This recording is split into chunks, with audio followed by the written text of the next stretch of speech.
Today I'm going to talk about editing your photo in an application like Lightroom.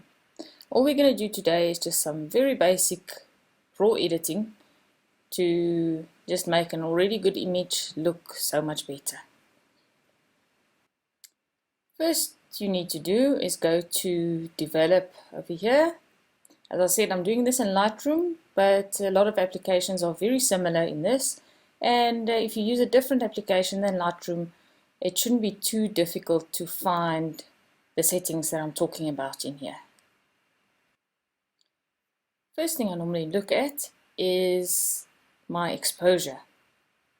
So in this case, the image is a little bit on the dark side, so I'll just up the exposure ever so slightly.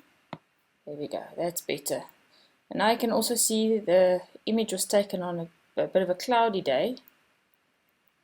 So with my white balance, I'll just make my image look a little bit warmer. The white balance is just the color of your image. So whether it gives it a bluey color or more natural sun warmth. Next thing, I can play around a little bit with the highlights.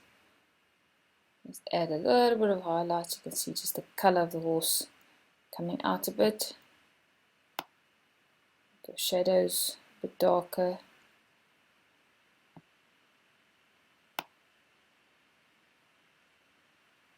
I'll make my whites a bit whiter.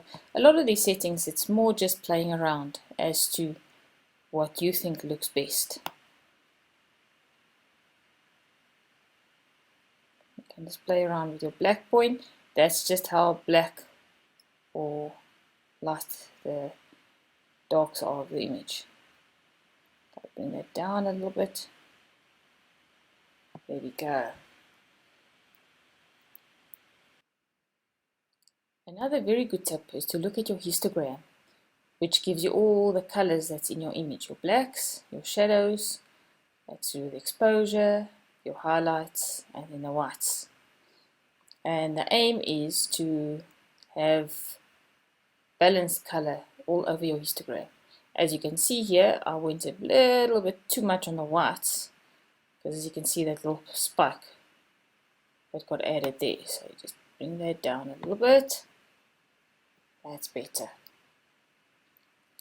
Next, what we'll do is I'll just show you the tonal curve. You don't always have to do much with it, but it also affects your, like you can see, your highlights, your lights, your darks, and your shadows. And a very gentle S curve, I sometimes just do that. I'll just very gently add an S curve in, which just adds a bit of contrast to your image, like that. The next important thing to do is look at your sharpening of your image. Sometimes the raw images on your camera doesn't always sharpen properly, so it's always a good idea to add extra sharpening. That you can do down here. Just play around with the amount. As you can see over here, it gives you a close-up of your image for sharpening. As you can see, if you go too far, it makes it look very grainy. So just play around, look at your image, and see more or less where it looks sharp enough. Oops, wrong way. You can even zoom in a little bit, just to see. As you can see, that looks a little bit too much sharpening. I'm just going to bring it down a little bit. There we go. You can even here try and compare from the original before and after to see what you actually want. Okay, so the next thing you can look at, or I normally leave this till last and make sure I've got my colors all sorted first. Then you can start looking at cropping of your image. Now there's different ways to do this. You just need to be careful if you do want to print this image to keep your ratios the same so that you don't find that your image is a different ratio than what you actually want to print it. Now to crop this image, you can just use the sliders and to bring it down. This one, it's a bit far away, so I just want to crop it in a bit. But as I mentioned in the previous video, you do want to leave that little bit of space in front of the horse to move into the image.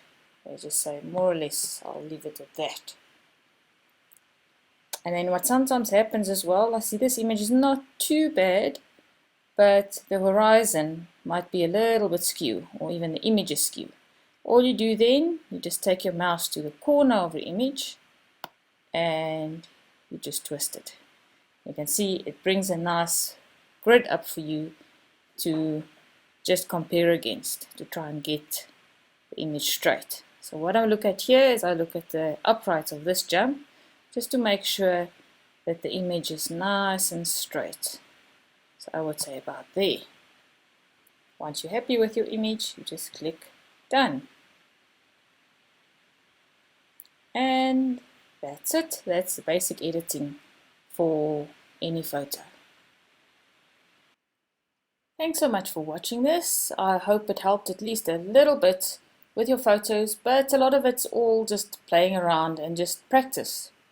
Practice your skill and play around with your settings, and you'll soon find what works for your particular image. And can you please leave a comment for me and just let me know what you think. And I've created a Photoshack community group where we can all add our photos and just comment on them and see what others think of it as well. It's always a good way to learn from other photographers as well.